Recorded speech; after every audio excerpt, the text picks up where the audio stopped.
to the Open Treasury podcast, your go-to source for the latest news and analysis in corporate cash and treasury management.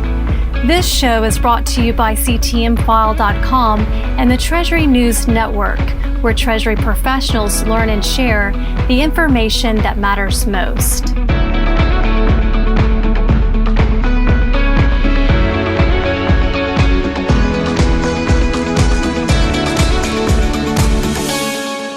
Hello and a warm welcome to the Open Treasury podcast from CTMfile.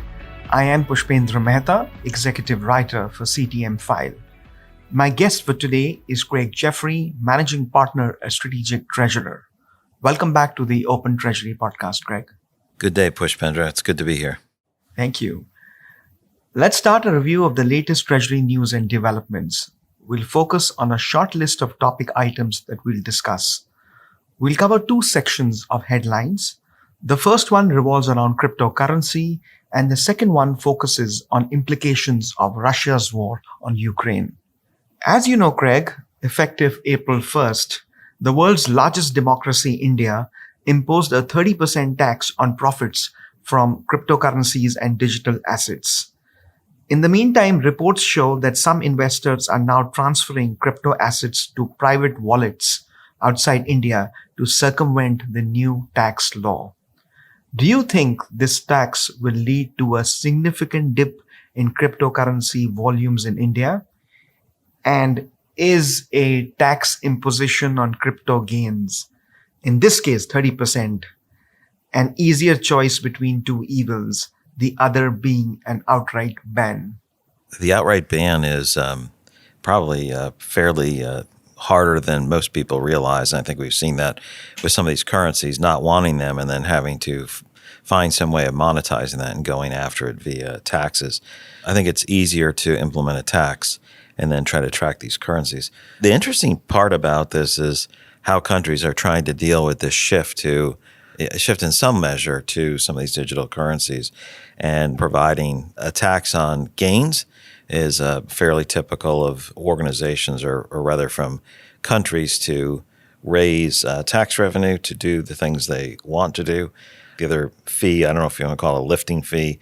What are these things doing? These are resulting in people moving things offshore, what they want with crypto. Some of the desires for crypto is to make transactions more anonymous, untaxable.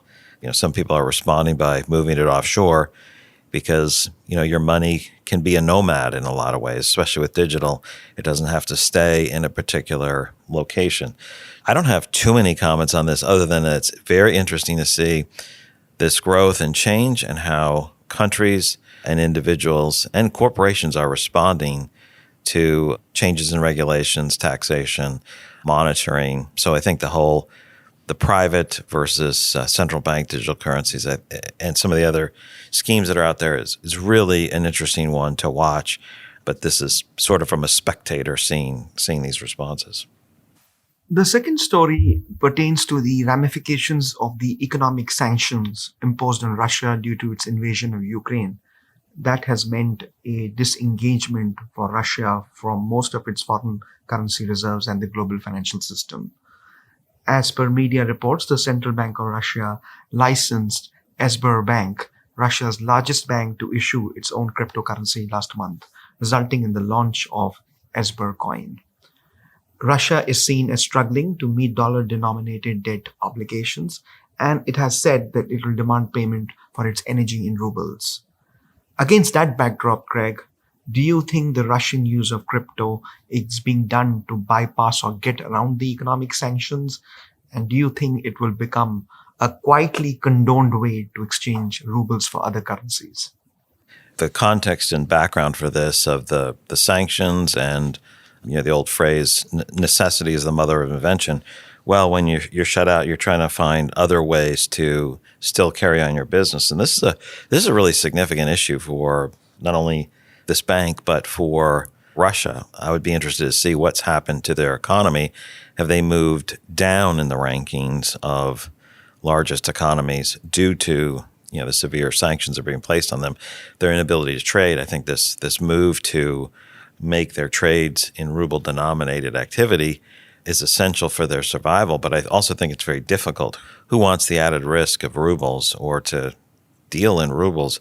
That's not a real preferred currency generally, and certainly not while they continue to attack Ukraine and commit the atrocities that seem obvious that they're committing. So I think this is a bit of a reach. The foundations for supporting this cryptocurrency and the rubles on the cryptocurrency are fairly weak due to the currency, the state of Russia.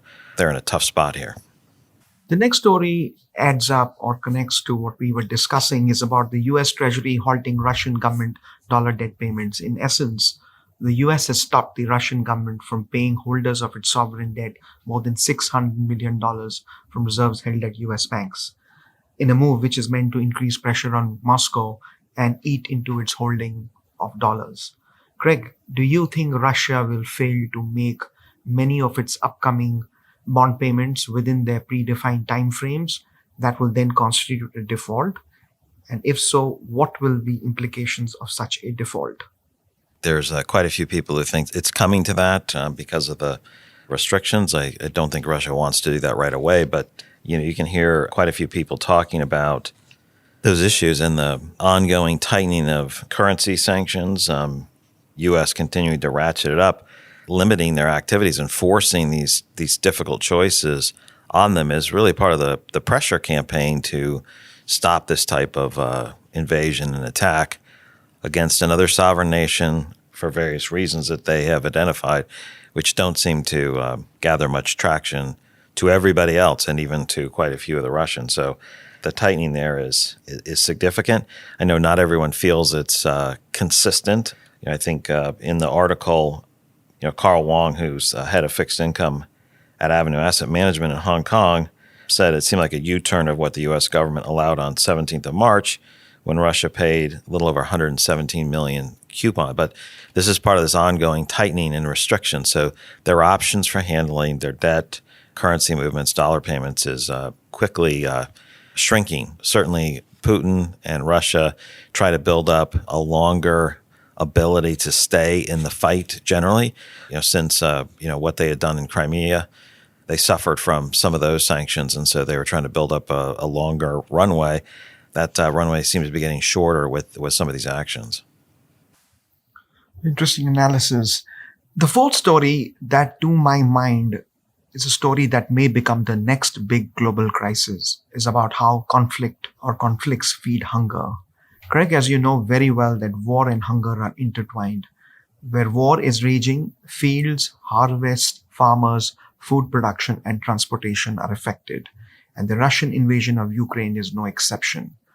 According to the United Nations, the conflict has created a catastrophe on top of a catastrophe for global food flows and will have a global impact beyond anything we've seen since World War II. Do you think the Ukraine war has brought the world to the brink of a food crisis? What are your thoughts around this? Some of the listeners know CTMfile culls and curates lots of news and articles from around the world from various sources and includes that information from research to news and also creates some. And so this is an article that you wrote, so I appreciate the questions on that. You think about these major conflicts and wars, there is always these spillover impacts. We think, okay, that's not impacting me. It's not on my continent, or it's more than so many kilometers or miles away from where I live or my country or whatever those situations. But with global trade for food, global trade for all types of activity, and the dependence for supply chain from manufacturing to food to fertilizer and distribution, this is creating a significant number of ripple effects. I mean, they're all connected, so naturally it hits others. There's a lot of concern by people who understand food, the distribution, and I read them. I would listen to those people who are making note of how much food is produced by the Ukraine. They've certainly not been focused on food as they're trying to maintain the integrity of their country. This is significant. I mean, I think they have a potential to feed 8 to 10 times their nation's population with their production of grains, for example. That's a significant provider of core food and staples to whatever extent that's impacted, that will have a wide-reaching impact on food prices globally. Hopefully it doesn't result in famine, but this is definitely concerning for many that rely on food. When I say many that rely on food, many that rely on food from the Ukraine and that region. Moving forward, this is about Citibank's digital money index. As the financial landscape evolves towards digitalization of funds, Citi, in collaboration with the Imperial College Business School's Center for Financial Technology, launched its newest digital money index. This index tracks countries' digital money readiness and is currently up to 113 countries tracked. Craig, do you think this index will lead to greater digital adoption and trust within the banking and fintech industry? What are your thoughts? When I read through the digital money index, I thought of this as a great barometer, a great thermometer that tells us where things are, to the extent that it provides quite a bit of details across different factors. I think there's some way that it can act as almost as a thermostat to cause different regulation in terms of regulating the temperature, but can be an incentive for people in different jurisdictions or countries. I mean, the Citi's article here is worth the read. It's free. You can download it. It has a index. It's over 100 countries that they've listed. They identify the 4 pillars of digital policy, for example. They identify countries and put them in the different status or categories based on their criteria. And so things like digital infrastructure, digital adoption, digital trust, and service innovation are 4 of these pillars of digital policy, and all work together to support digital money. And while we may think of digital money as maybe that's more consumer, more business to consumer, this is rapidly changing what's going on in the world. And I think as part of the introduction to this report, one of the authors wrote, what's driving all of this rapid change in digital money? Well, they identified 4 things, and it's at least 4 things. Technology is shifting, regulatory frameworks are changing, pandemic-induced behavioral changes, and then other developments. But the pandemic-induced behavior changes, that moved us a number of years, depending on whether you look at consumer activity, you look at business-to-business activity. By most measures, we saw 2 to 3 or 4 years worth of shift towards more digital, and certainly more adoption of digital across the board. And so all of those things are coming together nicely to speed this adoption. So it's a really good article and a good list. I think something that anyone with a passing interest in digital currency, digital money, will want to know, and the insights are good. And it's a short read. Craig, if you had to choose the story of the week, what would your choice be? Would it be cryptocurrency, India's imposition of 30% tax, or any other story around cryptocurrency and digital assets? Would it be one of the stories that revolves around Russia's war on Ukraine? Or would it be the Citibank Digital Money Index report? So Push, I think I have a general bias towards research.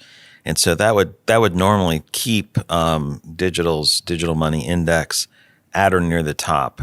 I just continue to reflect on how significant this war of Russia on Ukraine has been, and then these ongoing ramifications. The longer it goes on, the more it impacts not just the people of Ukraine and the surrounding countries where people are flowing into, and the death and the human toll that's taking, this reverberating impact also on the food situation, more than just the cost of nickel or what it takes to create fertilizer.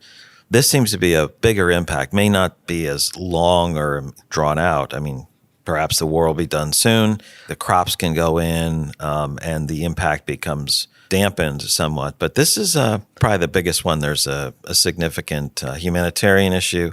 And then if the food crisis, as you've written in the article, grows, that will be bigger. So I would put that at the top. How about you? What would you say? Much as I would, unfortunately, given the situation, that's why I used the word unfortunate, hate to disagree, but I think I would lean in and say that I think this is a story that from a humanitarian angle, from an economics angle, Ukraine on the brink of a food crisis, I think that would be the story that I would also go with for the week. given that, you have important stories that Russia may default on dollar debt payments, but I would agree with you. This was a very interesting and riveting conversation. A big thank you to you, Craig, and to our CTM audience for joining us on this edition of Open Treasury. Please subscribe and look in the show notes for the article links. Thank you, Craig. Thank you, Push.